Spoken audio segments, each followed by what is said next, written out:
சமத்துவம் சமூக நீதினு பேசி ஒரு கூட்டம் வந்து ஆதி திராவிடர்களை பிளவுபடுத்தி வைத்திருக்குன்னு ஆளுநர் பேசியிருக்காரு.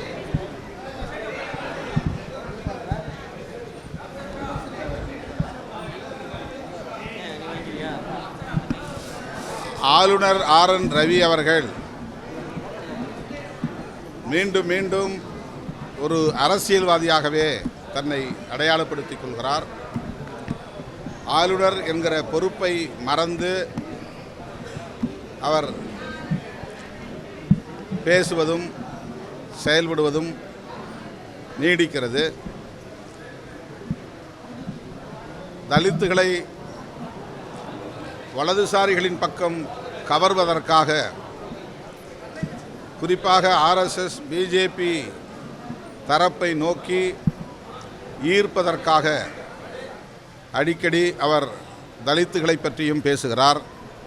தலித் ஒருவர் முதல்வராக வேண்டும் என்பது அப்பாவி தலித்துகளை வளைத்து போடுவதற்கான ஒரு சூழ்ச்சி.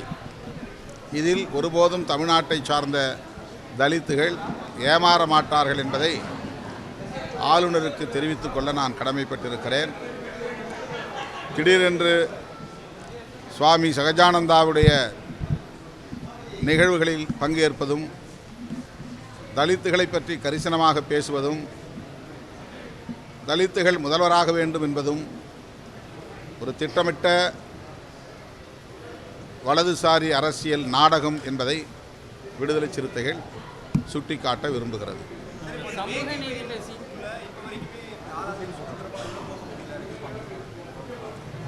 வேங்கவேல் கிராமத்தில் தங்களுக்கு இழைக்கப்பட்ட அநீதியை எதிர்த்து அறவழியில் அந்த கிராமத்தை சார்ந்த மக்கள் போராடி வருகிறார்கள்.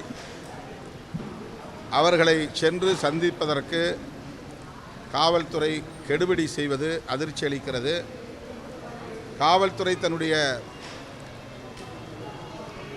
இந்த கெடுபிடி நடவடிக்கைகளை கைவிட வேண்டும் என்று வலியுறுத்துகிறேன். தமிழ்நாடு அரசுக்கும் வேண்டுகோள் விடுக்கிறேன். சமூக நீதி சமத்துவம் பேசி ஆதி திராவிடர்கள் வந்து பிளவுபடுத்தி வைத்திருக்கிறார்கள் அப்படின்னு தமிழகத்தில் பிளவுபடுத்தி வைத்திருக்கிறார்கள். சமூக நீதி சமத்துவம் என்று பேசுகிற இயக்கம் விடுதலை சிறுத்தைகள் கட்சி.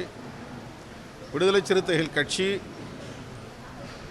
ஆளுநர் அவர்களை தொடர்ந்து அம்பலப்படுத்தி வருவதனால் அவர்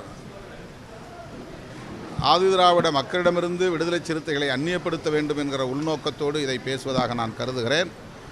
அவருடைய முயற்சி பலிக்காது.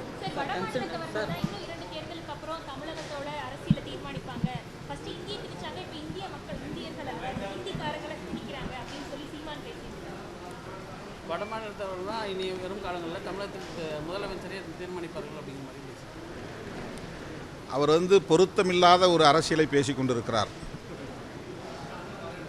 தமிழ்நாட்டில் இப்போது பெரியாரை எதிர்க்க வேண்டிய தேவை என்ன வந்தது, பெரியாரை விமர்சிக்க வேண்டிய அவசியம் என்ன வந்தது, ஒன்றும் புரியவில்லை. பாஜக ஆதரவாளர்களின் வாக்குகளை பெறுவதற்காக ஈரோடு கிழக்கு தொகுதியில் அவர்களின் வாக்குகளை பெறுவதற்காக அவர் இந்த உத்தியை கையாளுகிறாரா என்ற ஐயமும் எழுகிறது. தந்தை பெரியார் சனாதன எதிர்ப்பில் உறுதியாக இருந்தார்.